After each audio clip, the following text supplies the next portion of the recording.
Hello everybody, this is Mujex, also known as the Cynical Gamer, and welcome to another Gwent video. In this one I'll be talking about Gwent cards that lock. And no, that does not include Dimeriting Shackles, as it is a special card. I want to stress that this is my personal top 5.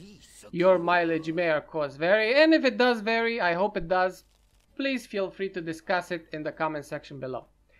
So anyway, without further ado, let's get into this. At number 5, we got Kieran. Kieran. I'm pronouncing him Kieran because that's what he is pronounced as in The Witcher 2 Assassins of Kings. So if you don't like it, tough shit. Anyway, Kieran. Kieran is a special one because out of all of the locking units, he is agile. He's the only one that is agile, and his ability, aside from his lockable ability, is that moves the unit to this row on the opposite side. So basically, Kieran is a drowner with a lock. Like literally, especially now post patch, drowners are 8 strength. Kieran is 8 strength. Both are agile, and this guy also has a lock. So why is he at number 5? Well, because the ability to move a unit to its row might not be enough to swing the game in your favor. It could help, you know, move a unit from you can move your own unit from a certain row to Kieran's row, you know, to avoid maybe a Geralt Igni or some weather. Not that you would do that nowadays with weather being how it is, but you can also move enemy units to line them up for a Geralt Igni. So he has utility, plus he is 8 strength. He is he can also take a Morin ambush, which is nice, which is always nice. So yeah, Kieran at number 5.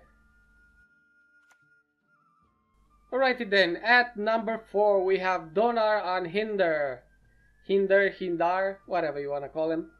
If you played the Witcher 3 game, you might know that this guy is sort of the mediator between clans. Whenever Skelligers gather together in one place, they tend to start fighting each other. So he is the guy that you know, breaks up fights, and as well in Gwent, one of his lines when you put the card down is "calm yourself," and it's pretty thematically correct, you know. So he is a ranged unit, 6 power. He also has veteran. And aside from his lock, his ability is to discard the random bronze card from your opponent's deck into your graveyard. Very important part of this sentence is random, which can be annoying. Obviously, if you had the choice to which card to discard, I think it would have been a little bit overpowered. As it is, it discards a random bronze card. So this particular card can be devastating to decks like, you know, Spell Scoia'tael, discard Skellige, Mulligan Scoia'tael, and so on. You can end up discarding one of their buffed units, which can be pretty devastating. And which is why I placed him at number 4 over Kieran. You can kind of sort of see Donar as kind of a harassing lock unit, and he is 6 strength, which is nice. Can survive an ambush attack. So yeah, Donar, calm yourself. He's, like I said, he's very thematic. You know, you put him down on the table, you lock a unit, and he says, calm yourself. I'm just gonna take this random bronze unit from your deck so you don't get up to any more shenanigans, you know. I like it. It's one of the few thematic units in Gwent right now. Anyway, Donar. And at number 3 we have the Fiend. I really like the Fiend. I use it in all my monster decks. He's not very thematic. I've played The Witcher 3 and the Fiends don't do any particular locking. I don't know. Anyway, moving on. 5 strength melee unit, and his ability is if you lock an enemy, damage it by half its power, rounding up and ignoring armor. This is very, very powerful. Basically, Fiend at first glance is particularly low strength, only 5 strength.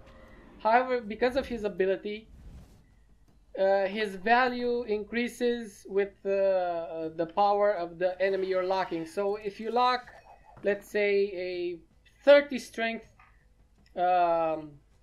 Mahakam Defender, then Fiend basically becomes a 20 power silver card with a lock, which is extremely powerful.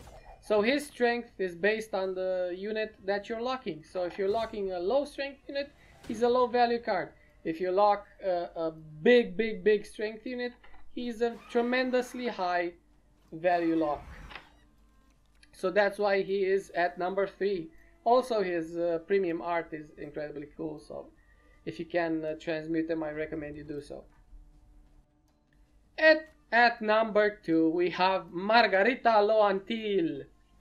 Well, the reason she is, I placed her over the Fiend at number 2 is because she is basically a Mardrome and a lock in the same card. And that can be very powerful.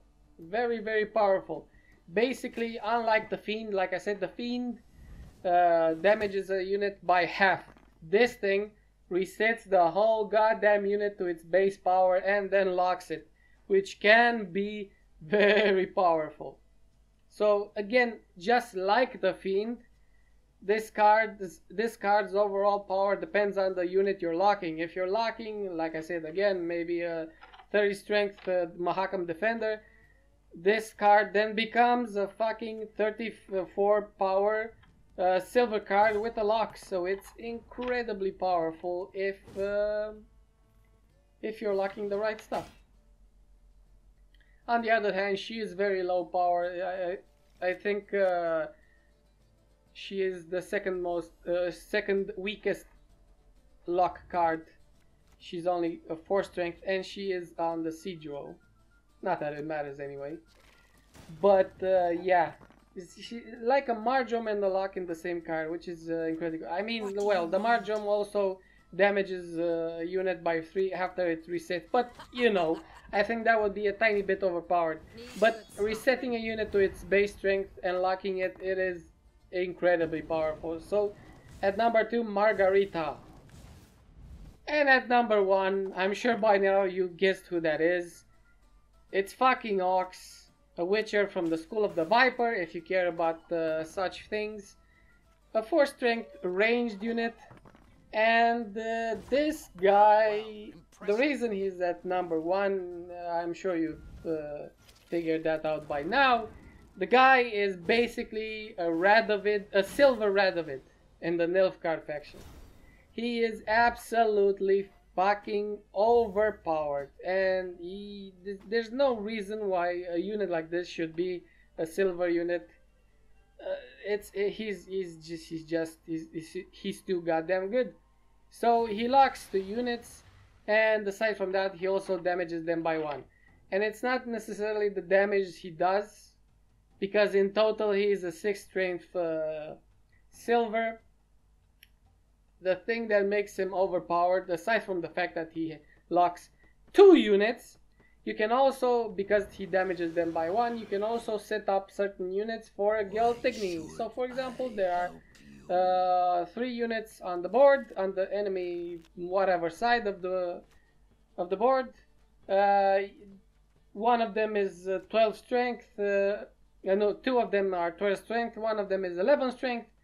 You break out Ox, you lock the 2 12 strength, and now you have 3 11 strength units ready and willing to be Geralt Ignite. So yeah, there is no reason for this guy to be as overpowered as he is, and I really wish CD Projekt RED would nerf the shit out of him. In my opinion, just remove the damage. It's bad enough that he locks two separate units. Just remove the fucking damage. There's no reason for him to also damage them. I mean, if you're playing against, for example, consume monsters, you wait for the monster player to put down his eggs. You can, of course, harass him by just locking both harpy eggs and destroying them, but you can wait until he puts down his Arrakis Behemoth, and then his Bran Warrior. You break out your Ox, you lock both of them. If he has another two of them, which is highly unlikely, you wait again until he puts both of them down. If you're running decoy, you decoy Ox and you do it again, and he's absolutely fucked. So he is just the amount of versatility this guy can put out is absolutely fucking insane. And yeah, he needs to get nerfed ASAP, like ASAP. Like I said, he's basically a silver red of it. It's just no, please nerf him, CD Projekt RED. Soon, please. So yeah, at number 1, Ox for obvious reasons. Yeah. So anyway, guys, that was my top 5 Gwent locking units video. I hope to enjoy it. I hope it was somewhat informative. If it was, please consider leaving a like. It really helps the channel out, and also subscribe. And yeah, I gotta stress again that this is my personal top 5. Your mileage may of course vary, and like I said at the beginning, if it does vary, feel free to comment in the comment section below. What do you think what's your top 5 lock units? It can be anything. It can even be, I don't know, maybe perhaps Dimeritium Shackles. It can even include Cleaver if you like. A Cleaver is actually a pretty good locking unit, since he is given to you at as soon as you start the game. And yeah, thank you for watching, and I will see you in the next video.